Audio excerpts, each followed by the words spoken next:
as I put it in my class, give yourself permission to make crap.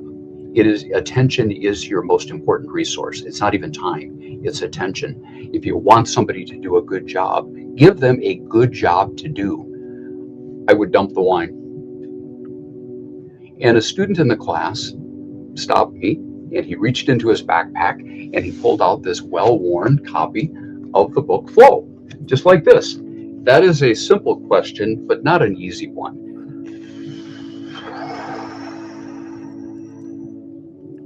I think part of the problem that universities have is that they see creativity as a frill. In many systems, faculty are not rewarded for doing something that is a bit different, or maybe even certainly a lot different. Me? Yes. I thought you were going to go first. We can have successes, and from those successes, we will create buzz. Students will be excited about what we're doing in these courses, and the word will get out, and the gatekeepers, the people who make the decisions about what should happen within these courses or within the university, will listen, and we can make changes.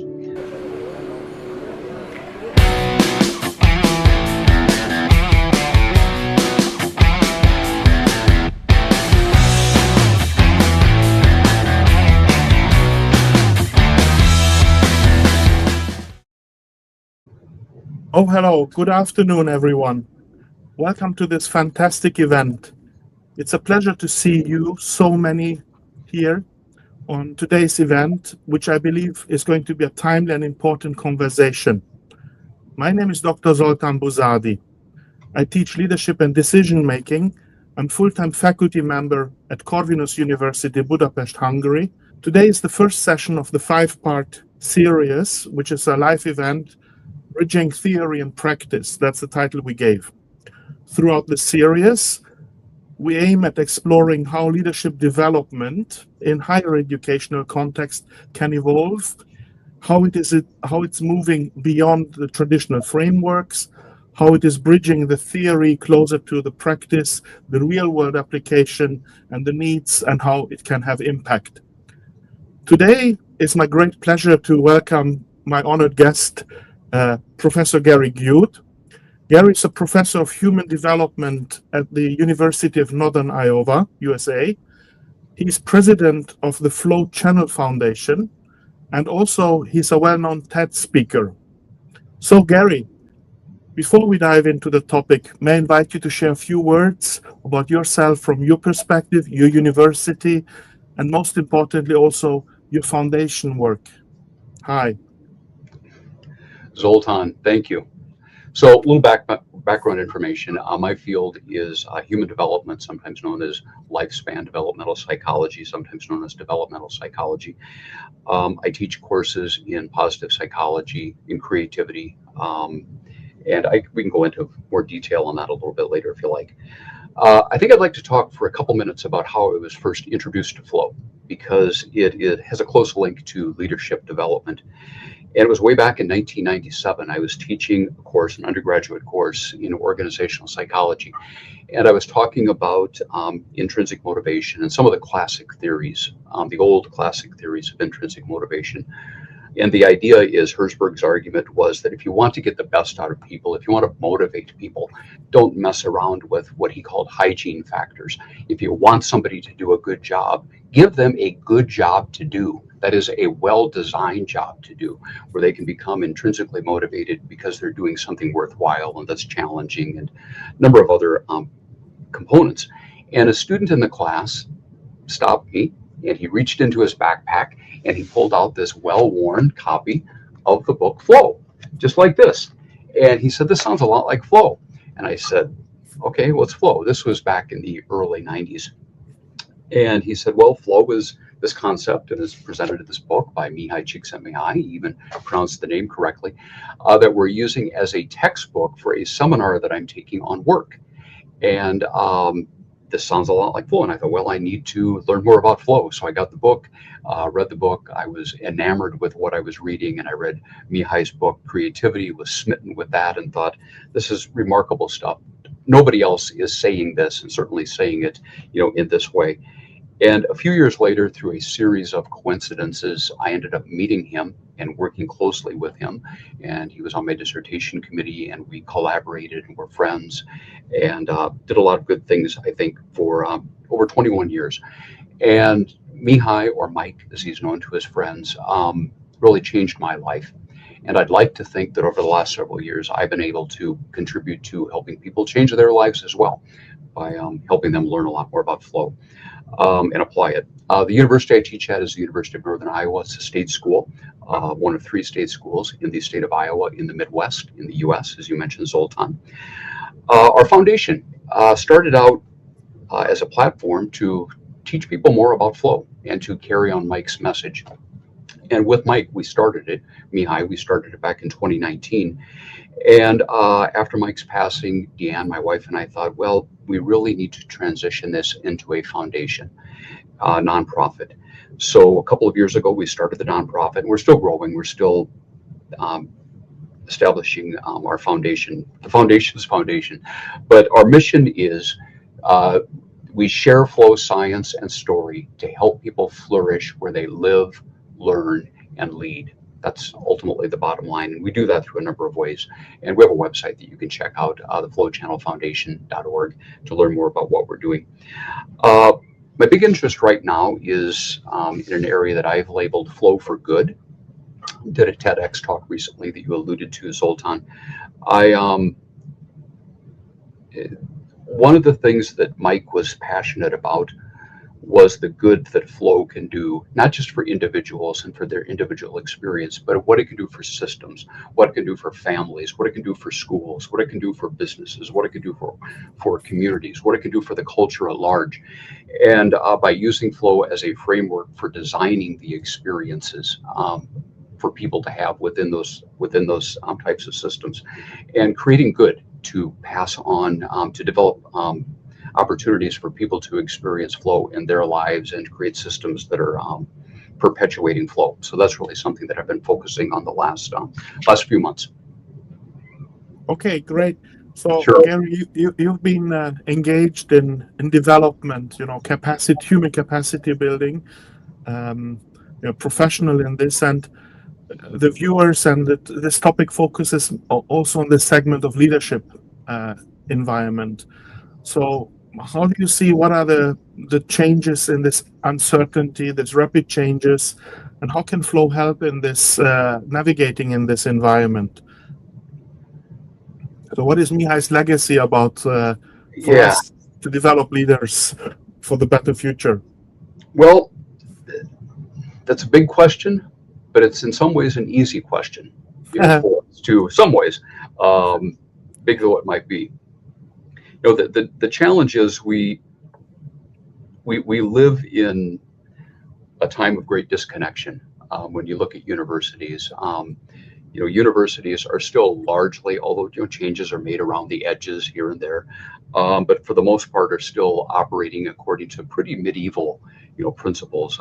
Classes are taught in the same traditional way that they've been taught for a very long time, and they're not very agile.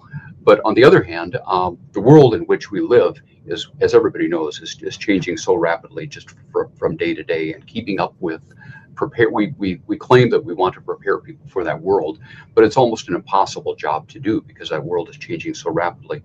So we as a faculty cannot wait for universities to get in place to make the changes. That's not going to happen, so that we can prepare people. But I think that what we need to do is we need to identify and exploit opportunities within our courses and then get university buy-in and support to really prepare students, and primarily experientially. I know that's going to be one of the things that we're going to be talking about today, but I think that we can do that through courses by using creative ways of doing that. I'll just give you an example.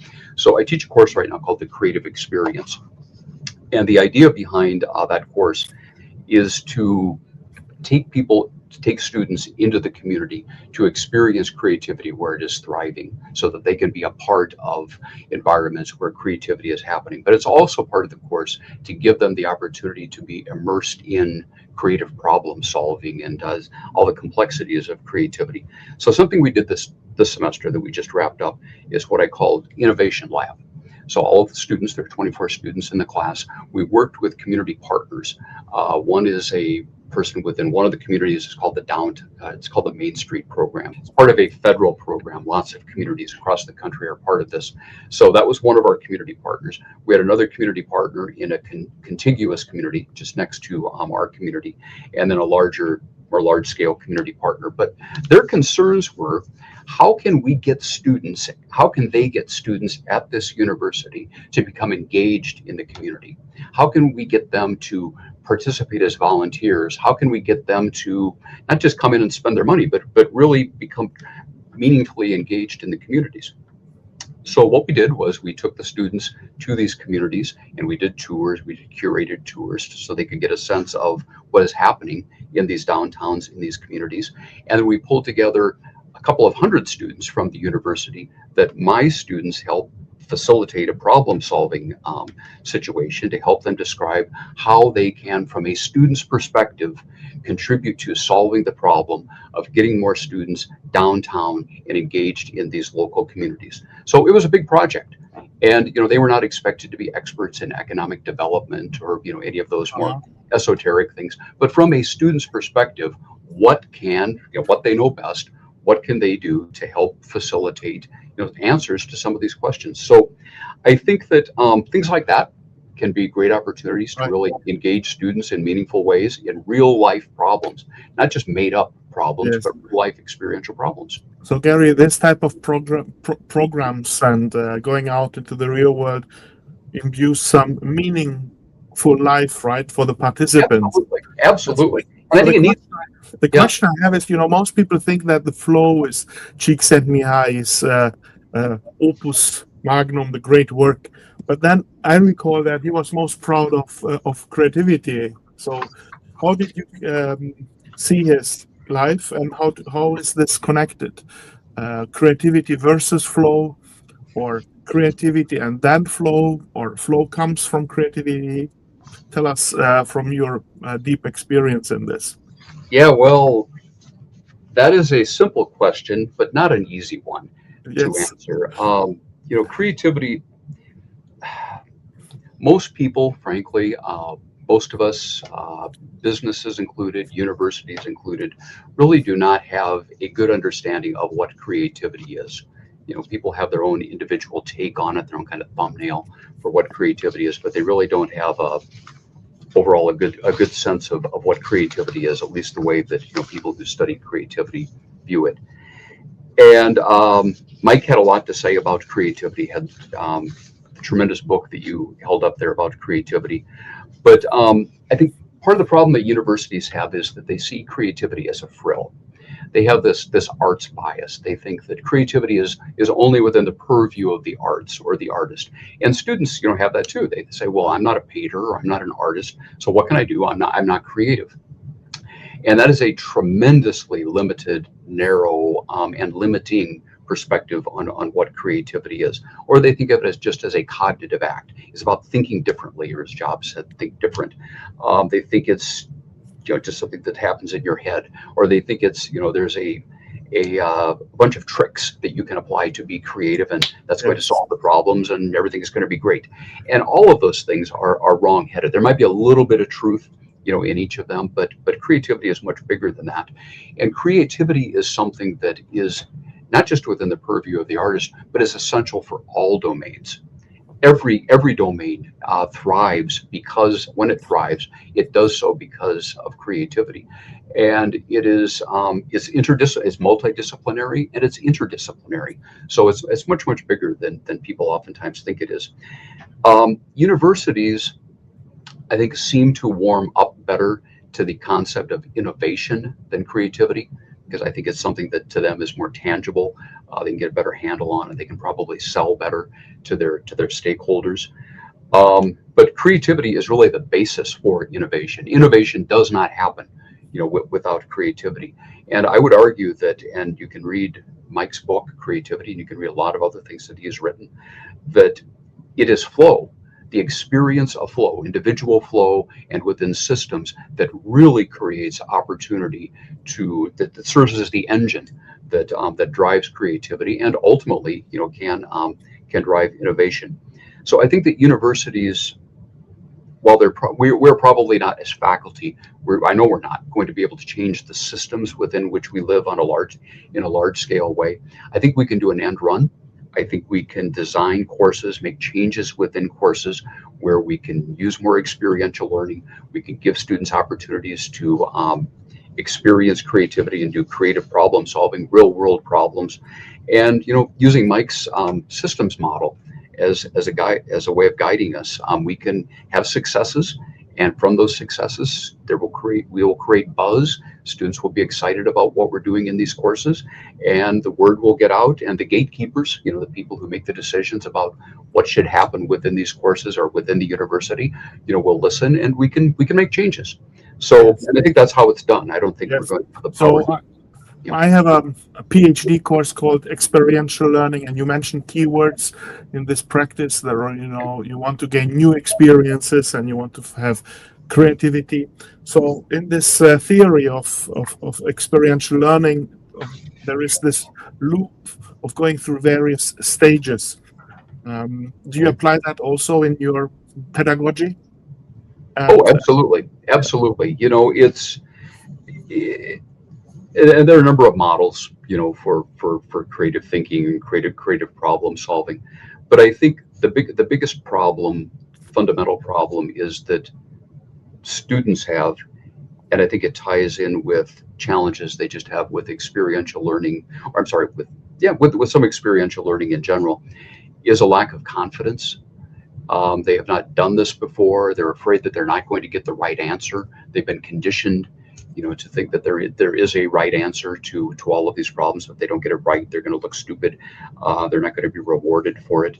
So I think you need to considerably, lower the bar considerably by giving them opportunities to, as I put it in my class, give yourself permission to make crap. Yes, mistakes and to make garbage, to do poor work initially. Eventually you want to get it right or work toward getting it right, but you need to free yourself up to for that work to happen. And so there is actually a very important role for digital tools as we have here, right. that people you don't want to make experiments or mistakes in the real world. So if you have projects in the community, which you mentioned before, it's good to go out and then do it, and then it's a project experience with the participants. But if this is accelerated in a digital world and you Right. can see the results of your decisions much faster, and it's supported with learning tools, reading materials, then this experiential learning loop can be enhanced in your observation. Do they learn faster with this experiential learning loops than more the linear one? So Richard Feynman, many of you may know, many of our participants may know, was a phenomenally successful, remarkable, amazing physicist, theoretical physicist, and teacher. And he said this among many, many other things. He said it so well. You cannot get educated by the self-propagating system in which people study to pass exams and teach others to pass exams, but nobody knows anything. You learn something by doing it yourself, by asking questions, by thinking, and by experimenting. And I think there is tremendous wisdom in what Feynman has to say. And I think short of opportunities to, I don't think in place of, and I don't think it's secondary to them, but as an alternative to going out into communities and experiencing creativity and being part of being solving problems with community partners. What you're talking about, Zoltan, simulations can be a great way of giving students opportunities to experience creativity, but also develop leadership and understand leadership. So I was wondering if this is so evident and we all feel it as pedagogists, why is There's not so many things that are so evident that nobody why gets. Yeah. why isn't everybody applying this? Why what are the reasons that we still struggle with those challenges?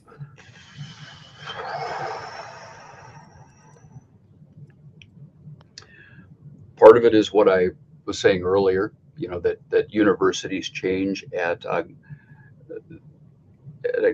glacially slow pace. It takes a very, very long time just because of how they're structured, Mhm. and semesters and courses and all of that. And I think in many systems, faculty are not rewarded for doing something that is a bit different, or maybe even certainly a lot different.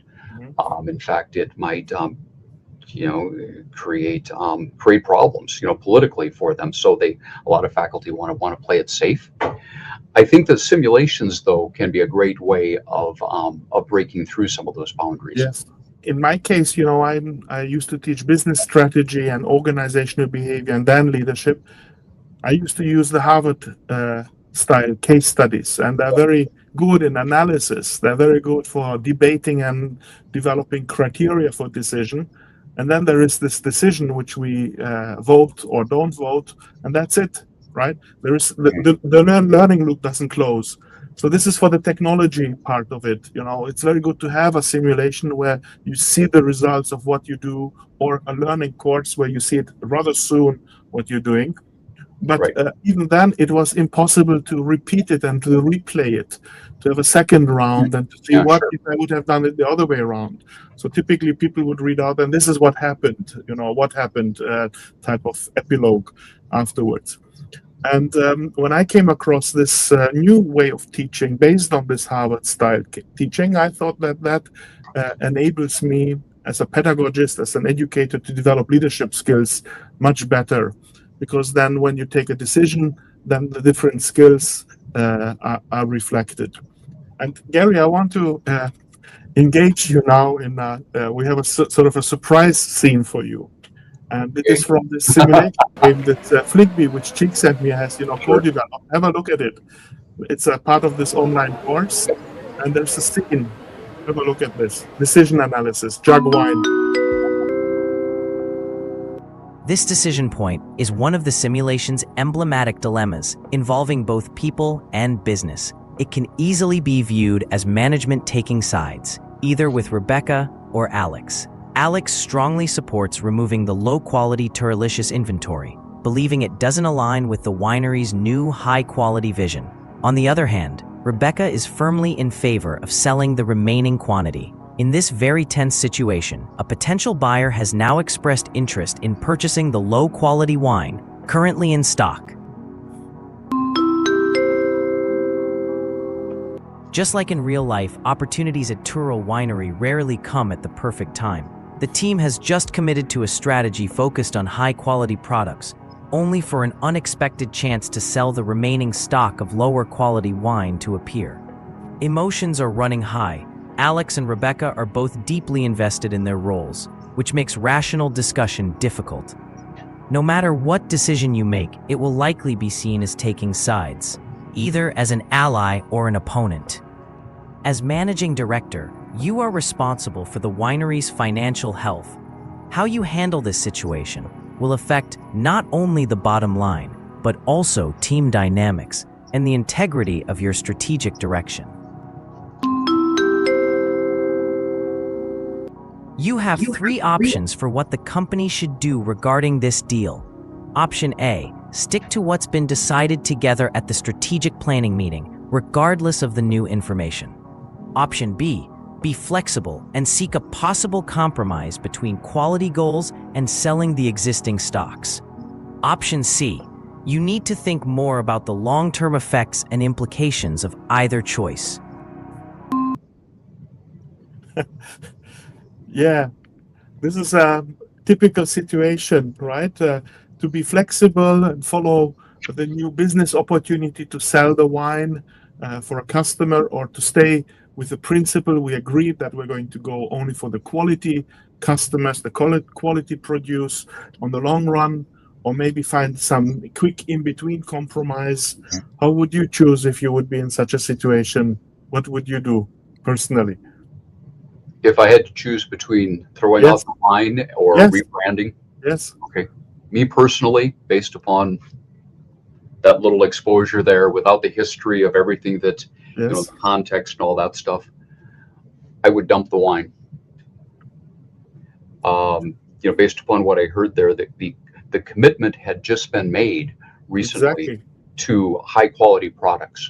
And if that is the organization's commitment, and if a commitment is going to mean anything, you need to stay committed to it, not, give it, my personal opinion, give in to the first, temptation that comes along, even though you might have some, short-term gains.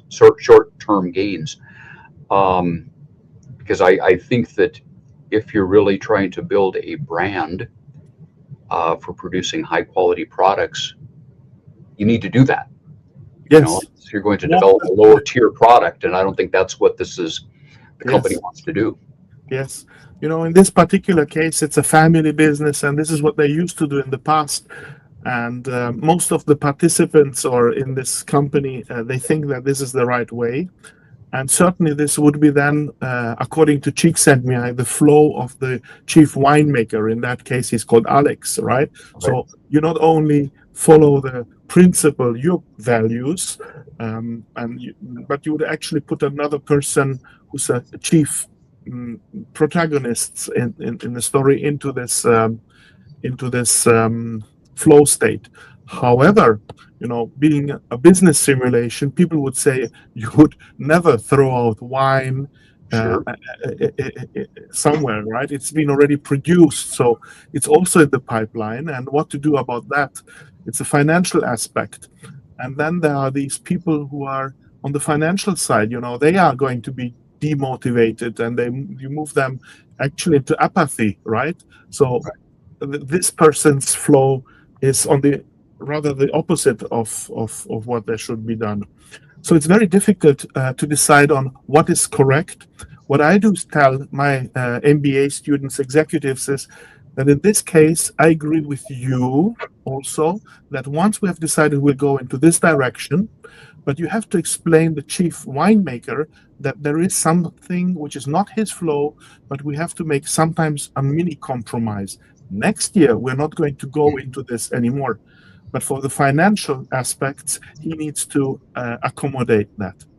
So this is sort of this learning in between. But what you can see is there are three options, and whichever you choose, there are some difficulties, issues going on, and whoever is then choosing the decision will then see the results of it.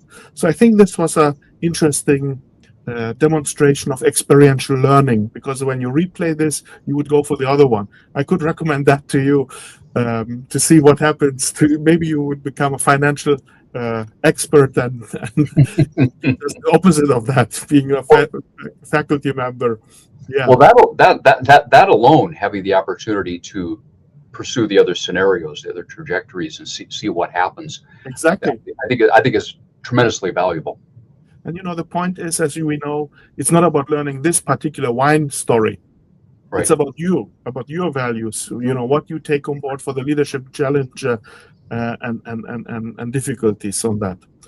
Okay.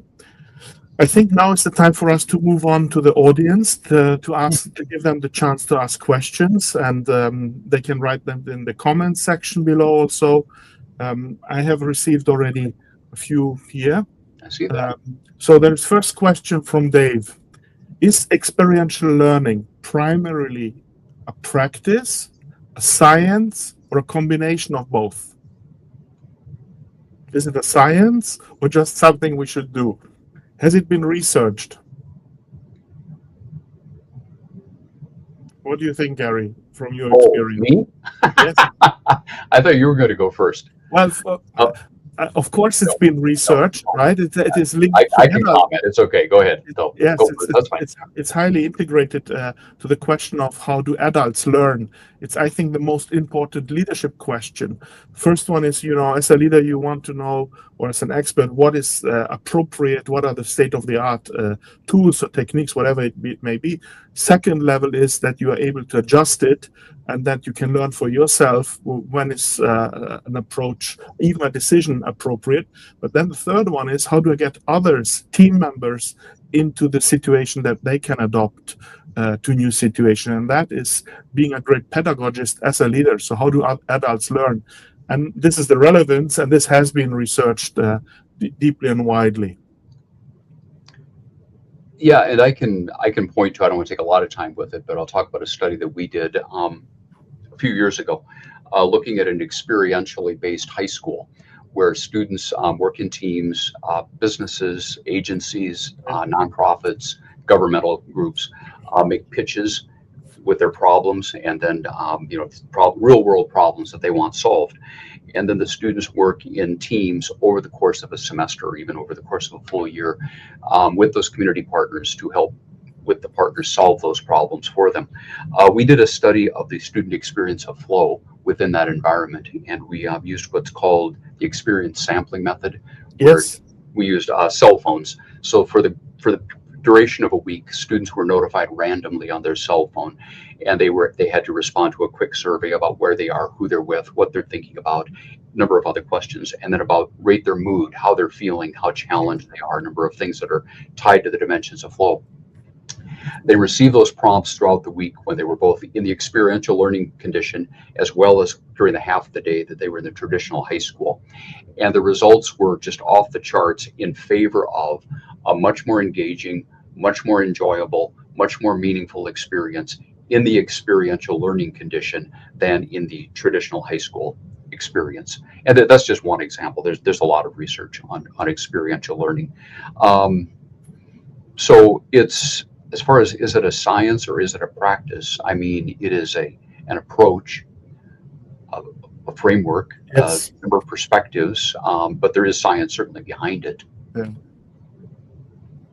I think we have some other questions. We've got another question from Marek. He thinks that his question is a bit of esoteric, but what would you both say is the pedagogy of teaching or coaching the flow?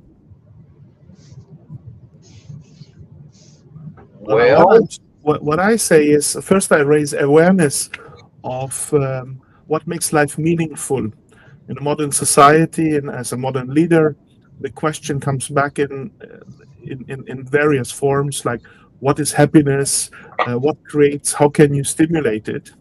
And then we start to speak about the science that this has been researched, and we mostly spend time around the question of what are the skills you have and what are the challenges, and how these two mixed together create mental states, and how to recognize those mental states and how to modify and get ideally yourself out of a bad mental state and move towards the flow channel.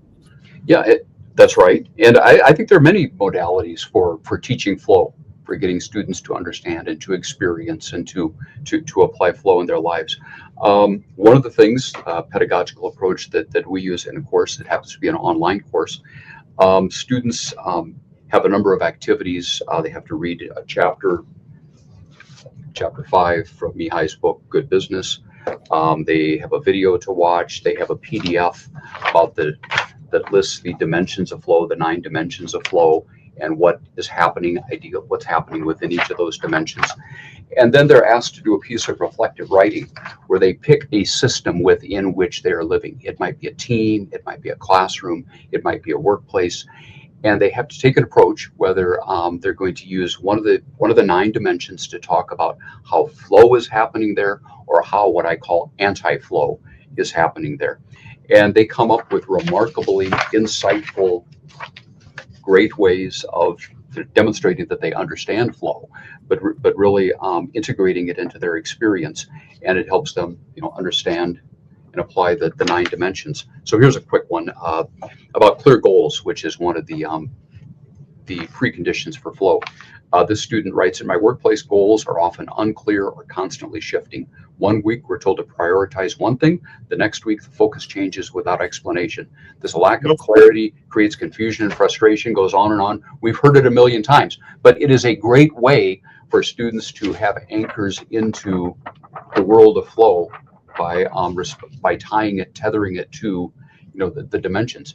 Because within flow, I think that while it may not cover absolutely every principle of leadership or management development or organizational development, it provides us with a pretty comprehensive package of what we need to know, a framework for understanding why people do the things they do, why organizations do the things they do for good and for bad, and how to be a productive contributor and how to be a good leader within organizations. Mm-hmm. Another question I received here is, do students take simulation-based learning seriously? Well, actually, they do take it extremely serious, and they love it, right? The point is that it doesn't progress until they take a decision and they see all these indicators, how much time they have already spent in the simulation and where they are. So they do take it serious because first they're being pushed to progress, and then they fall into flow themselves. So simulations usually are designed to make you experience the learning flow and to be creative. So that works rather well. Then there was a question like, this happened to be a winery, which we just saw. Can you learn anything from a winery? Well, I remember very well, Mihai told to me often that the winery, in his respect, is the most complex type of organization, right? It's on the one hand a business operation, a financial and technical side of it. It's a accumulation of different type of personalities, but then you have also this weather issues. You can't predict it. It's easier to predict oil prices or geopolitical movements than the weather in 2 or 3 weeks' time, let alone how it will be by the end of the season. So winery, I think, is a very artful environment where all the classic business dilemmas, like what we had in this scene, also come back. Personality clashes, strategic clashes, and opportunities to exercise one's skills. Yes, Gary, you wanted to say something? So yeah, I've used FLIGBY in a number of my classes over the last several years. I've used it in a creativity class that had more of a business focus, and I taught 3 times. I think it was just a 1 semester hour MBA course, and I named the course. It was my course to develop, so I used the title of Mihai's book here, Good Business, Leadership, Flow, and the Making of Meaning, as the title of the course. In fact, Zoltan, you were a guest in that course a couple of years ago. Yes, it was under COVID. We were actually experimenting co-teaching online right on the front many years ago. Yeah. And I remember that very well. I had a great debate with participants of your course, and they were amazed by the leadership implications of their decisions. They felt that they took it very serious. Yeah, I think they find it very engaging because, as we all know, for good or for not, game designers understand flow. They may not always use that terminology, but they know they're applying in the design of their games principles of flow. Providing intermittent reward, providing all to keep clear goals. The whole thing is all baked into the gaming experience, and FLIGBY is no exception. Yes, but this is that's part of why they find it so compelling. Yes, it's staying in this channel. So I take my students first only to focus on the mental states, the emotions of the participants whom they lead, the team members in the winery. But then they get engaged in questions like what we just discussed about price and profitability and their own reputation. And then they replay it, and then they play it at a higher complexity level, and then yet a higher complexity. So what I do very often is I ask them to replay first alone, maybe second time also alone, but then the third time they play in trios, 3 people together, and they must take jointly one decision. You can imagine all those personality leadership perceptions are engaged, and then they cannot finish it until they have taken jointly the decision, and all the decisions are then mutually shared, and the responsibility is shared, the results are shared. So that's pretty interesting. Gary, dear viewers, it's been great that you were here. I really appreciate you. Oh, thank you. It's been terrific. Thank you, Zoltan. This first episode, and next time we're going to get more and more into higher level of the flow as well. So you're welcome to join us as a viewer also, and thanks for the great conversation. Best wishes to you and to our viewers. See you next week. Bye-bye, Gary. May the flow be with you. Yeah, thank you. With you. Okay, bye. Bye-bye.